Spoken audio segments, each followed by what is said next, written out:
पिछले एपिसोड में आप सबने देखा कि समर का भूत समीरा को अपना सच बताने ले जाता है और उस जगह खड़ा कर देता है जहां समर एक पार्टी में गया था। वहीं समीरा को पता चलता है कि समर के साथ नेहा नाम की लड़की ने बहुत गलत किया, मगर सबसे बड़ा खुलासा तो तब होता है जब समीरा के सामने ऋषि आकर खड़ा हो जाता है, जो कि समीरा का ही एक्स बॉयफ्रेंड था, और ऋषि और नेहा मिलकर समर को मार डालते हैं। अब देखिए आगे की कहानी।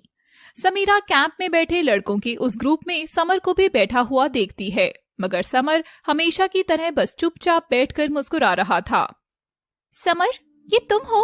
तो क्या तुम भी आए थे इस कैंप में?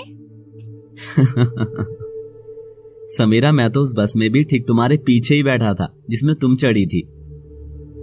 उस दिन तुम बस में जैसे ही चढ़ी तो मेरी नजर तुम पर पड़ी और मैं बस तुम्हें देखता ही रह गया। कितनी सुंदर है ये लड़की। अगर ये मेरे बगल वाली सीट पर आकर बैठ जाए तो मेरा तो सफर ही खूबसूरत हो जाए।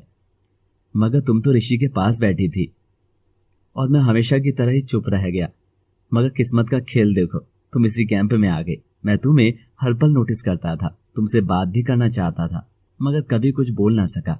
और फिर एक दिन मैंने हिम्मत करी। आज मैं समीरा को बता दूंगा कि मैं उसे चाहने लगा हूं। और जब मैं तुम्हें बताने आया तो मैंने देखा कि तुम और ऋषि एक दूसरे के करीब हो और मैं रोता हुआ वापस चला गया। अच्छा, तो वो तुम थे जो छिपकर हमें देख रहे थे? इतना ही नहीं, मैं ये भी जान गया था कि तुम इच्छाधारी नागिन हो। जब तुम और ऋषि पानी में गिरे थे तब भी मैं वहीं खड़ा था और तुमसे बस इतना कहना चाहता था कि मुझे तुम्हारे रूप से कोई दिक्कत नहीं है, मुझे तुम्हारे मन से प्रेम है। ये सुनते ही समीरा रोने लगी।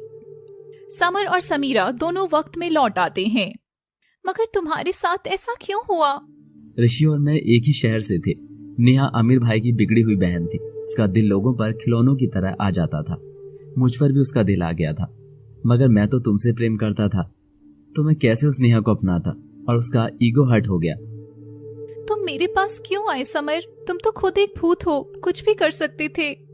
समीरा, मेरे मरने के बाद मैंने भूत बनकर ऋषि से बदला लेना चाहा, मगर वो और उसकी बहन किसी तांत्रिक के पास जाकर कोई रक्षा कवच लेकर आ गए, जिससे मैं उनके करीब नहीं जा सकता हूँ। और तुम तो एक नागिन हो, इसीलिए।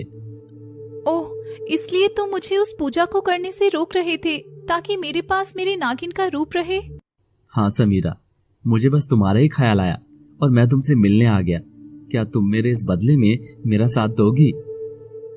समर अपना जला हुआ हाथ समीरा के आगे लाता है। समीरा समर की ओर देखती है, तभी उसकी आंखों से एक आंसू गिर जाता है, और जैसे ही जमीन पर वह गिरता है, वह चारों ओर बहुत सारे सुंदर फूल खिल जाते हैं, जिन्हें देखकर समीरा समर के भूत को गले लगा लेती है। हाँ समर, मैं तुम्हारे साथ हूँ। हम मिलकर तुम्हारा बदला उन जालिमों से लेंगे, पर आखिर मुझे करना क्या होगा? और समर समीरा के कान में कुछ फुसफुसाता है और समीरा हंसकर घर लौट जाती है। ऋषि अपने शहर में अपनी शादी की तैयारियां कर रहा था।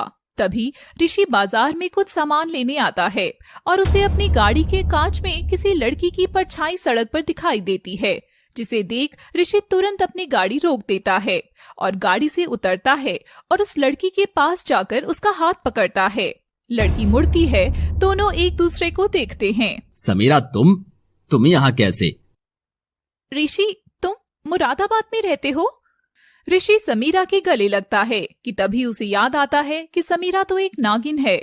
पर तुम तो वो कभी सांप कभी लड़की बन जाती थी ना। अरे, उसे तो मेरे माँ बापा ने पूजा करवा के छुटकारा दिला दिया। अब ना कोई ताबीज और ना ही सांप। अब मैं तुम सबकी तरह नॉर्मल हूँ। ये सुन ऋषि बहुत खुश होता है। पर तुम यहाँ क्या कर रही हो? यहाँ मेरी आंटी रहती हैं, मैं बस उन्हीं के पास रहने आई हुई हूँ। अरे वाह, 4 दिन बाद मेरी शादी है, तब तक तुम जरूर रुकना। और दोनों मुस्कुराकर चले जाते हैं। नहीं ऋषि, मैं किसी भी हाल में तुम्हें ये शादी नहीं करने दूंगी। तभी समर का भूत भी आ जाता है। वो सब तो ठीक है, पर तुमने ताबीज अपने हाथ से कैसे निकाला? कल घर जाने के बाद मैंने अपना कमरा बंद किया और मैं शिवजी की आराधना करने लगी। तभी नागदेव प्रकट हुए। कहो समीरा, क्या कष्ट है तुम्हें? नागदेव, आप तो सब कुछ जानते हैं।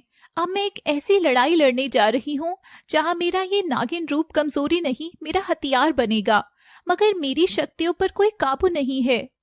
बेटा, मन पर काबू करने के लिए तुम बिना रुके जाप करो और फिर खुद की शक्तियों को पहचानो। फिर मैंने पूरी रात शिवजी जी का जाप किया और जब सुबह देखा तो वो ताबीज मेरे हाथ पर नहीं था। और समर, अब मैं जब चाहूं तब अपने नागिन रूप में आ सकती हूँ। और समीरा नागिन रूप में आकर दिखाती है। शाबाश समीरा, अब हमारा बदला लेने से हमें कोई नहीं रोक सकता है। और अगले दिन ऋषि समीरा को अपने घर पर बुलाता है। समीरा बहुत सुंदर बनकर उसके घर जाती है। तभी ऋषि की नजर समीरा पर पड़ती है और वो समीरा के पास जाता है। तुम बहुत सुंदर लग रही हो समीरा। मुझे अपना घर नहीं दिखाओगे ऋषि? और ऋषि समीरा को अपना घर दिखाने लगता है। समीरा चारों ओर देख लेती है। समर, मैंने अच्छे से देख लिया, इस घर पर कोई रक्षा कवच नहीं है। शायद वो ऋषि के शरीर से ही जुड़ा है। तुम घर में आ सकते हो। और तभी अचानक घर की सभी लाइट्स ऑन ऑफ होने लगती हैं और दरवाजे खुलने बंद होने लगते हैं। तभी एक जोर का हवा का झोंका आता है और सब नॉर्मल हो जाता है। अब होगा असली एक्शन शुरू। मेरा समर भी अब आ चुका है। घर के बाकी लोग ये नजारा देखकर चौंक गए थे। ऋषि, ये सब क्या हो रहा है?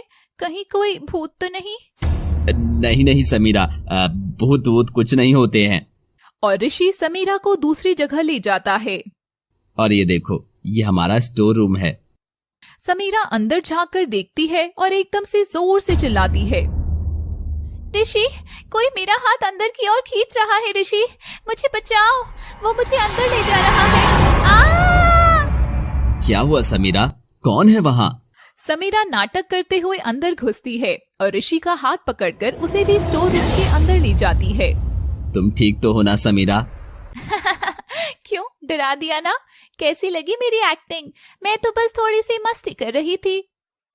तभी समर स्टोर रूम का गेट जोर से बंद कर देता है और ऋषि और समीरा अंदर ही बंद हो जाते हैं।